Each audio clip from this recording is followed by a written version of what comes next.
Muy buenos días a nuestra audiencia aquí en Radio Emprendedor, el maestro Roberto Ramírez, presentando esta serie de programas que abordan el tema de la música.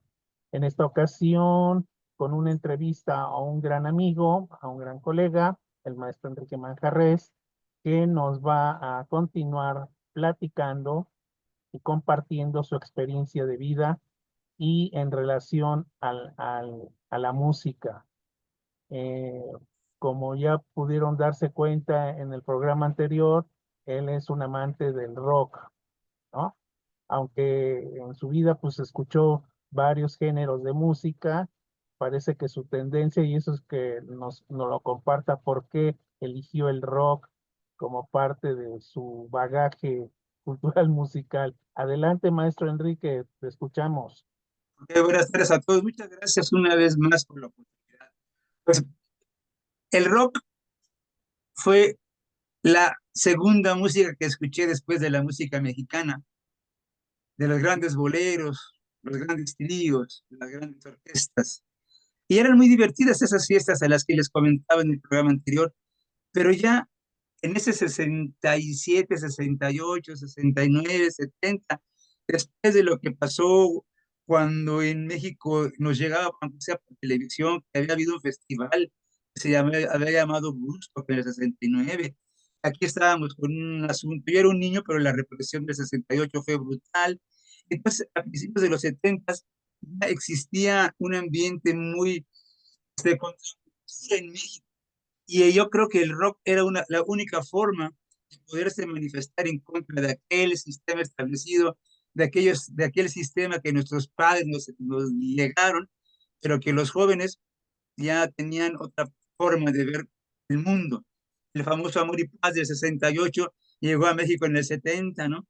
Y Avándaro llegó en septiembre del 71, y a partir de Avándaro, que fue un momento cumbre de esos grupos de rock, que había mucha calidad artística en El Ritual, Peace and Love, Bandido, El Tri, los Jackie y La Tinta Blanca, en fin, había mucho talento y grandes músicos. Y Avándaro fue la culminación. Desgraciadamente, ante la cerrazón de ese gobierno, que el 10 de junio había hecho una matanza y el 11 de septiembre había hecho un festival, ya después la represión fue grande hacia toda la sociedad, pero en especial a cualquier ciudadano que tuviera el pelo largo era así como, ya lo de hippie era lo de menos, o lo de borracho era lo de menos, o lo de marihuana era lo de menos. Sino el asunto era que casi casi eras un maleante, ¿no? Y entonces eso ocasionó que uno se diera cuenta que la única forma de poder estar en contra era escuchar música, y el rock para mí fue ese instrumento, ¿no? Y cuando vi que había agentes que le interpretaban y que le interpretaban muy bien y que se morían en la raya por su creatividad y por su talento y que no tenían foros, yo dije, algún día podremos hacer algo para que esos músicos salieran. Porque sí, Alejandro Lara fue un pionero de Avándaro, pero no ganaba ni para comer, ¿eh? Ninguno de ellos, los que estaban ahí, no tenían nada. O sea, era por amor literalmente al arte. No había, vamos, no era rentable el asunto musical. Pero entonces los hoyos funky, ¿qué fueron? Unas bodegas, unos locales que contratamos, que alquilábamos para que tocaran los que podían y los que querían. Y iban, casi todos iban. Solo hubo uno que otro grupo que no se negó a ir, pero muy pocos. La mayoría pues, era el único foro que había, ¿no? Entonces, los hoyos funky fueron la manifestación de los paisanos, mis amigos, todos los que éramos chilangos, donde te juntabas ahí y no había problemas, no pasaba nada. Sí llegabas a tomar, sí llegabas a fumar también, sí llegabas a hacer tu pequeño sesión de desmadre, por decir la palabra, pero no había violencia, ni había problemas, ni había robos, ni había nada. Era convivir con la música en paz. Y los oídos funky, con todo y su suciedad, no había muchos baños adecuados, el sonido era espantoso, o sea, eran condiciones que no eran para escuchar la música, pero no había otra auditorio. Y esos hoyos, ahí crecieron los grandes grupos del rock mexicano a través de los tiempos, se formaron ahí. El ejemplo, el mayor logro de esos hoyos, evidentemente, se llama el Tri.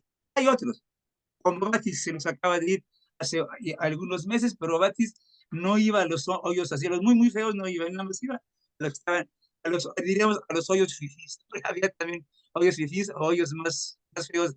No es lo mismo ir a un hoyo en Polanco, en Campero de los Pinos o por Narvarte, que ir a un hoyo allá por La Guerrero o hasta otro lugar de Nezahualcóyotl, Hoyos, ¿no? ¿no? Sí, sí, En sí. Iztapalapa.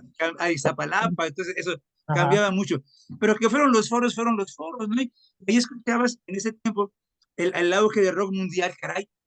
Los Beatles ya eran historia, ¿Cuáles de los ya era Lennon como cantante de Imagina, ya era Harrison con su música virtuosa de solista, ya era McCartney con sus baladitas hermosas, etcétera, pero ya surgió otro grupo que se llamaba Led Zeppelin, que les sabía un poquito de la música, ¿eh?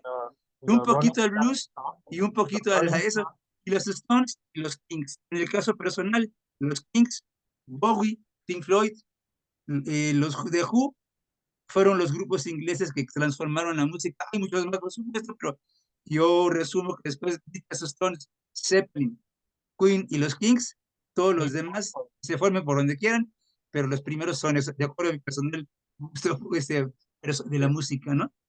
Pero en México existían Sabbath, los Duk Dukes, Purple, existía ¿no? Bandido, sí, y en México existían. Enrique, recordemos también a Deep Purple y Black Sabbath, que Ah, bueno, del metal, sí, sí, no, claro. Sí, no, no. fueron escuelas, ya son Ahí sí escuelas contemporáneas. totalmente, sí, no, no es que los dejé fuera, sino te digo de los 5 primeros que conocí. Ya después, ya sí, ya en el heavy metal, cuando Zeppelin acuñó, no sé si lo acuñó él, pero parece se les acheca él, lo que se llamó rock pesado, y que luego ya salieron otros grupos. Después de Zeppelin, te puedes poner a la lista que quieras, ¿no? Pero sí, realmente fue muy impresionante ver que en México esos Peace and Love, esa Tinta Blanca, ese Ritual, esos Duk Dukes, esos grupos mexicanos, aparte que fusilaban, y fusilaban perfectamente bien, eso hay Lo que peor. reconocerle, por ejemplo, Armando Navas de los Duk Dukes, cantaba canciones de un grupazo que también para mí es grandísimo, que se llama Jethro Tull, Ian Anderson, tú lo sabes, Jethro Tull, y, Alejandro, Armando Nava Sí, tocaba y cantaba igualito a Ian Anderson en la flauta. Era una delicia escuchar esa música en vivo, ¿no? Eso fue lo lo- importante de los Hoyos Funky, que podías encontrar la música en vivo y pues caray, a costos que en aquel tiempo también era muy barato, era fácil ir a un hoyo. Yo creo que ahí se gestó esa semilla, ¿no? Que fue evolucionando hasta llegar a lo que luego platicaremos más adelante. Pero ¿te en recuerdas realidad, algún evento en especial que te marcó en sí, esos momentos? sí, ah, ¿Algún evento en especial que tú fuiste protagonista o colaboraste en el evento y que, bueno, ajá. te ha marcado tu vida? Hubo ¿Me uno puedes que compartir eso? precisamente es uno en un salón que ahorita no me acuerdo el nombre, pero está a 2 cuadras del famoso Centro Valderas, ahí en el centro, en la calle, ¿cómo se llama? ¿Valderas? Sí, Valderas, pero a la Al callecita es Centro una Bandera. que no me acuerdo cómo se llama, pero una callecita por ahí a 2 cuadras de ese mismo. Y en ese salón yo hice esa tocada, esa yo la organicé. Ok. Entonces ahí invité a lo que era el grupo que en ese tiempo era desconocido para mí, pero que me dijeron, no, es que vienen de Tijuana, que quién sabe qué, se llamaba Peace and Love. Ahí conocí a Ricardo Maldonado y al otro, a su hermano. Y entonces, no, hombre, que de repente empezaron el concierto, ellos, no el concierto, la tocada ahí, y empiezan a tocar una versión de una canción que se llama Queso Cottage, de algún grupo, y una que se llamaba, de Eric Gordon, se llamaba Camino del Tabaco. Esas dos canciones en versión un cover perfecto, me dejó impactado cómo tocaba ese grupo, ¿eh? Pero precioso, o sea, Ricardo Maldonado y con sus músicos, los teclados y todo, con un look muy, muy, muy hipioso, obviamente, padrísimo. Luego tocó otro grupo que, que también habían sido partícipes del tema de Avándaro, y entonces solo tenían una canción que se llamaba Tinta Blanca, y su canción esa era muy buena. Pero ahí sí fue una sorpresa para mí. Llegó un grupo de Guadalajara que se llamaba Tonto Pilatos. Y entonces ahí, Poncho Pi- en esa tocada yo descubrí a San Luis, a Tonto Pilatos. Solo conocí al Tri, a Tinta Blanca, y me faltaba otro que ahorita sí no me acuerdo, eran 5 grupos. Me faltaba uno allí del DF, donde tocaba, una banda metalera que se llama metales, no Dokken, sino No una te banda como escuché. Chicago, ¿Cuál banda metalera? ¿Cuál era? se llamaba Chirgo, Sí. Chirgo, con un saxofonista que era mi compañero, padrísimo, Blondie le decíamos, tocaba el saxofón muy bien.